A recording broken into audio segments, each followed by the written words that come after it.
Hello, welcome to Smile Center India. This is Dr. Prasanth Pillai. I am a maxillofacial surgeon practicing in Kochi, and my focus area is dental implantology.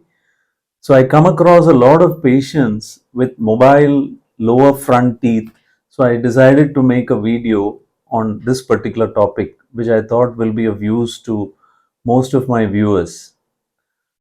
So how do people develop mobility of the lower front teeth? We'll just quickly go through the points here. Number one cause for mobility of the lower front teeth is gum disease. Then you can have mobility because of trauma from a fall, sports injury, accidents, etc. Bruxism, this is a condition which can cause mobility of lower front teeth, especially people who are tensed. They tend to keep clenching and bruxing their teeth, due to which they develop mobility. This is another reason. The other reason is malocclusion. Malocclusion means it is the misalignment of the teeth, misaligned jaw and misaligned teeth. This is what we call malocclusion. So malocclusion is also another important reason for causing mobility of teeth. Osteoporosis. Osteoporosis is a situation where the bone density becomes low in individuals. So this is another cause for mobility of teeth. Pregnancy and hormonal changes can also lead to mobility of teeth. I will be discussing more on this later during this video.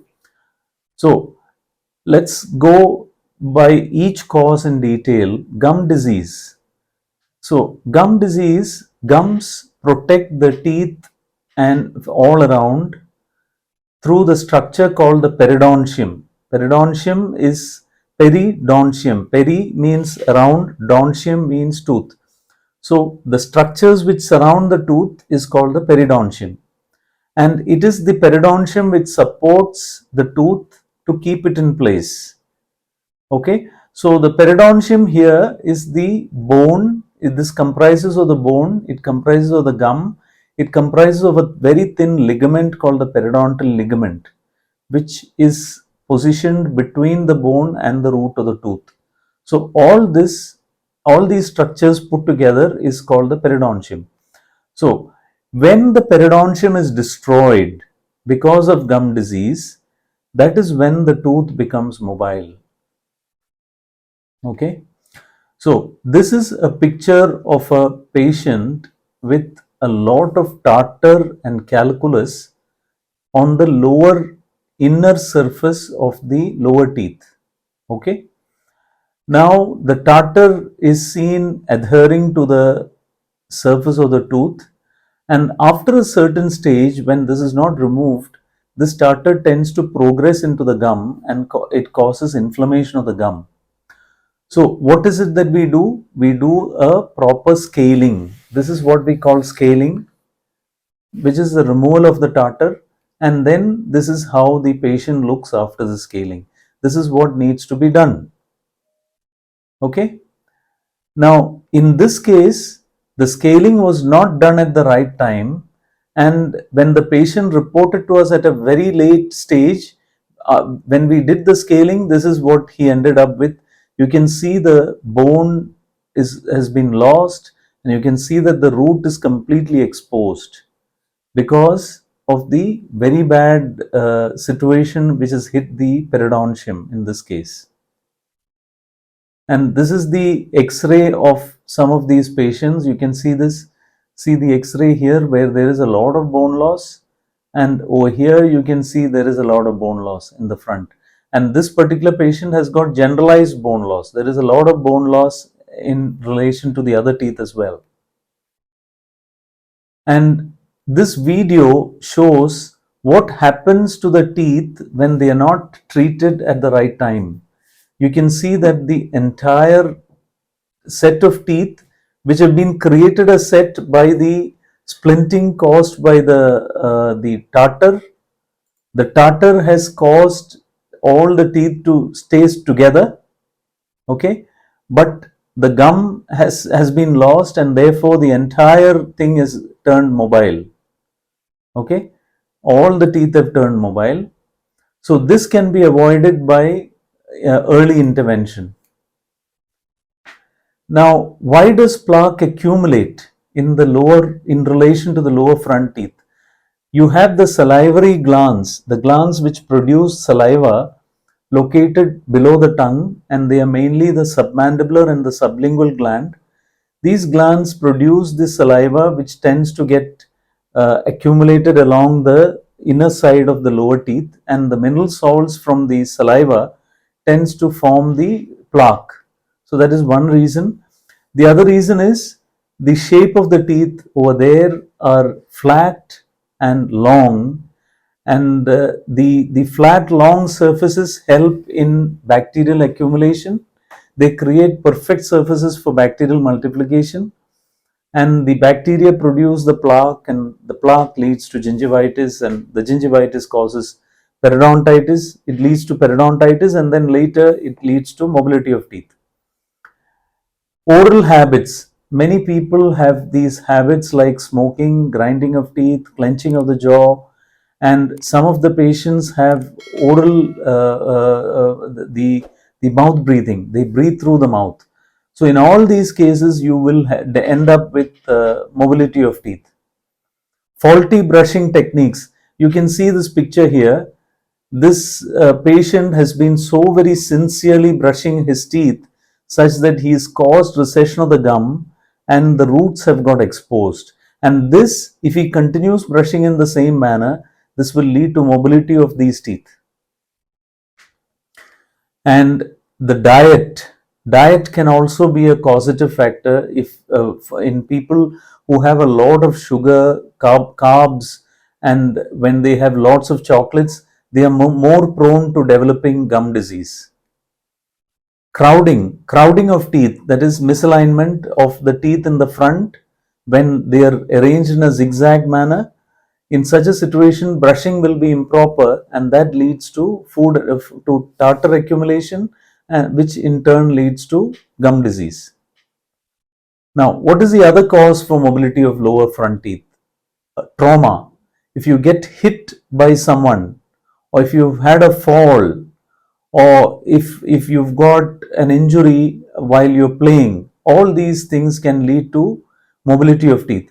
Now, it's not just mobility, it can cause a fracture of the tooth, in which case you can always do a proper filling and protect the tooth from further problems. Sometimes root canals are necessary, and in some situations the tooth gets avulsed. That means the tooth the tooth as a whole falls off, and in such a situation you have to immediately store the tooth in a medium like the saliva. You can just leave it under your tongue so that the saliva coats the tooth, and then you've got to rush to the doctor immediately, to the nearest dentist, so that he is able to put it back in the socket and secure it there.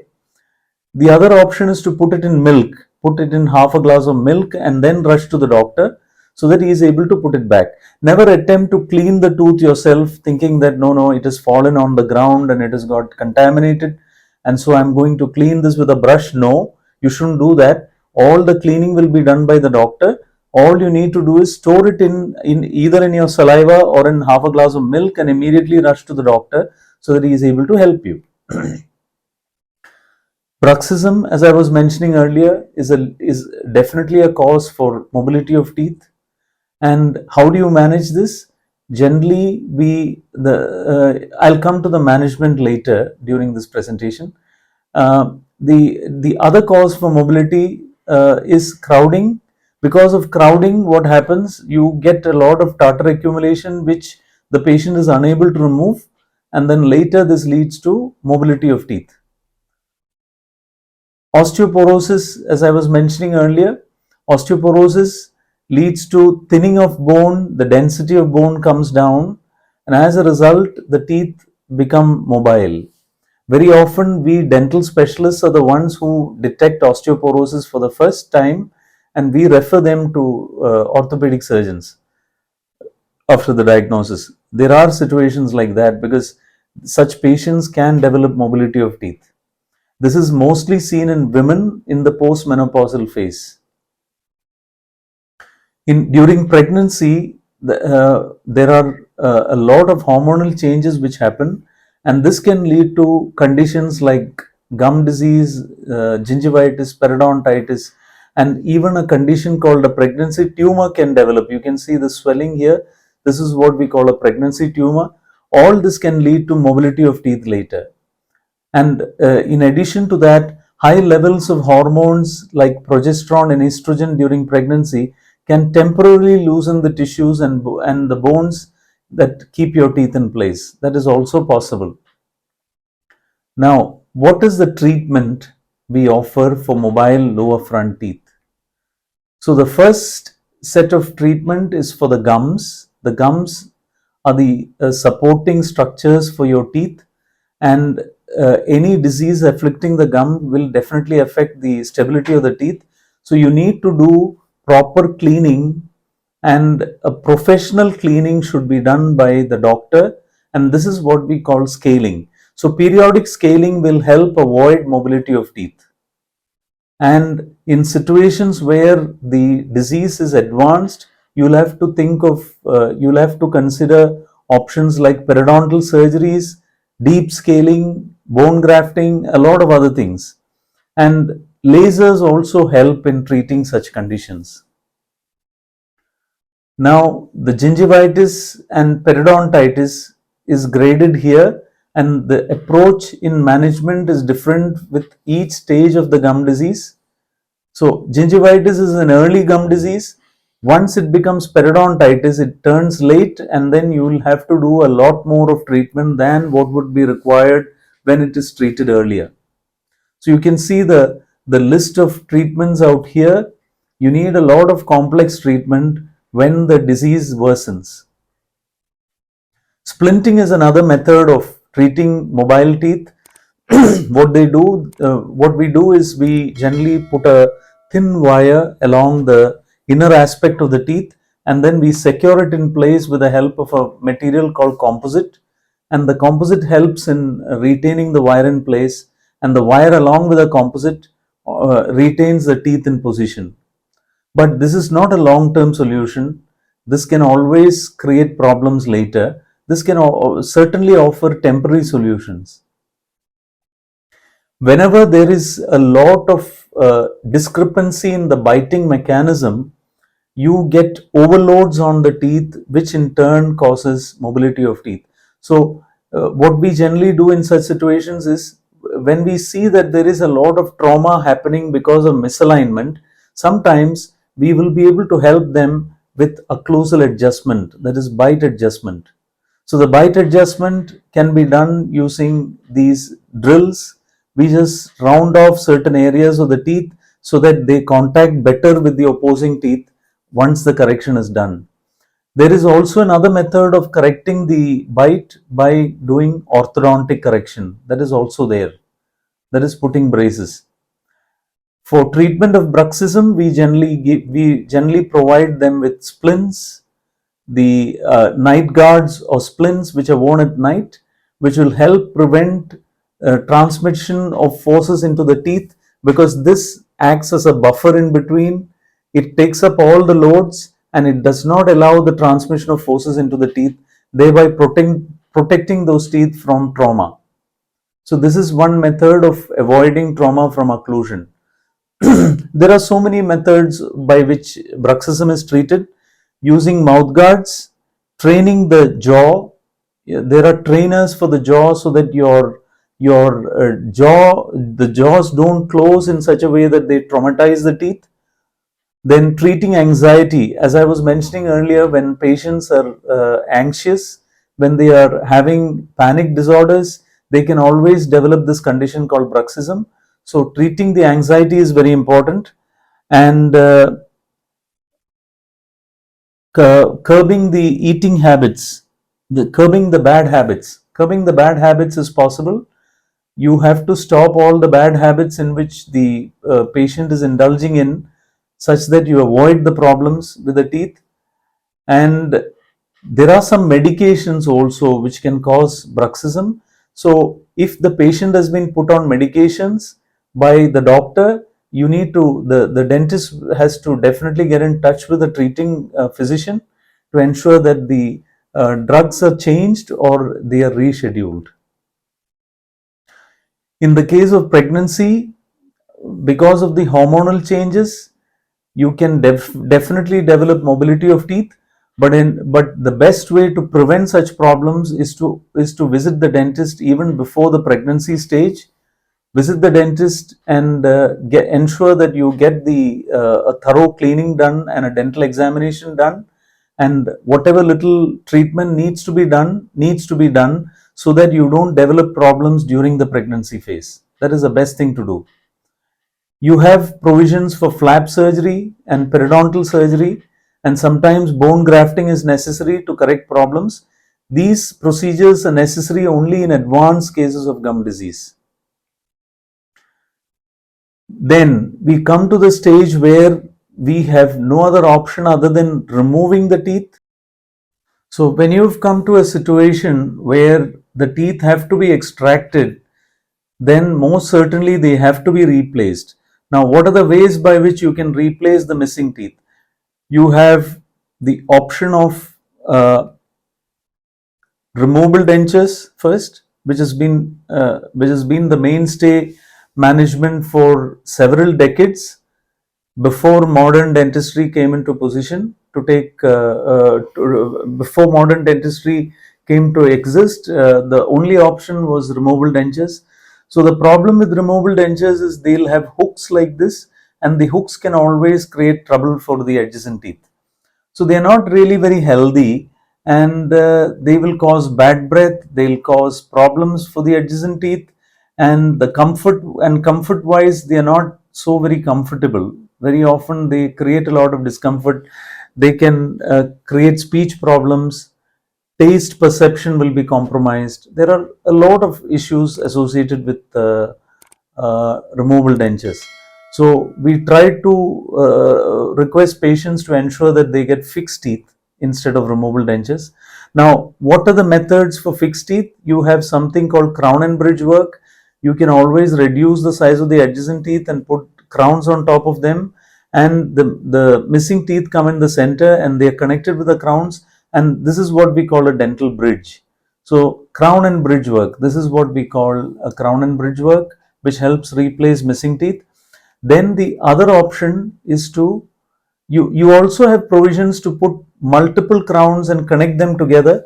This is what we call splinted crowns, and sometimes you will have to do root canals in such a situation. So this should be kept in mind. Now, what is the other option? Once the teeth are lost, the other option is to go for implant supported prosthesis. That is implant supported teeth. So what are implants? They are titanium screws which are placed into the bone, and with the help of these screws we fix teeth on top of the screw called the abutment portion of the implant. And this is a typical case, a classic case, one of the representative cases which we manage in our clinic. So this lady was 67 years old. She reported to us with mobile lower front teeth. Now you can see the wire splints around the teeth. She's been very sincerely visiting her dentist, and he's done a good job by doing this wiring. This is what we call wiring, wire splint. This is what we call a wire splint. So the wire splint has been placed to retain those teeth in position. But as I was mentioning earlier, the wire splints don't really last very long and they create trouble. So she did have a problem. She had the wire splint for almost 3 to 4 years, but then after that, she started developing pain, pus discharge, and food entrapment in this area. And that was when she came to me. And you can see another picture of hers with a lot of tartar inside. And this is what we did. We removed those teeth. You can see the wires which were used to secure those teeth. And this is the picture after the extraction. You can see the extraction sockets. And we placed 3 corticobasal implants immediately in the same surgical appointment. Soon after the extraction, we disinfected the area and we placed these implants, and the implants were loaded with the teeth on the second day. So this is the beauty of corticobasal immediate loading implants. So this is how the patient came and this is how the patient went. And you can see the picture of the patient soon after the crowns were provided over the 3 implants. Okay. So, and this particular procedure of immediate loading is possible only with corticobasal implants, especially in situations like this. And the big advantage is the patient need not walk around without teeth, and the patient is provided fixed teeth within 2 to 3 days. That is a beauty. Whereas in conventional implants, you need to wait for 3 to 6 months. You have to wait till the implants integrate before you are being provided teeth. But here we are able to provide fixed teeth immediately.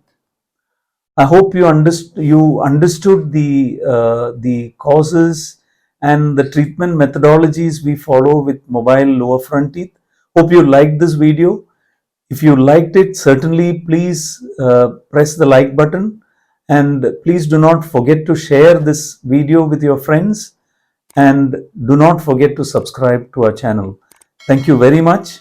Have a good day.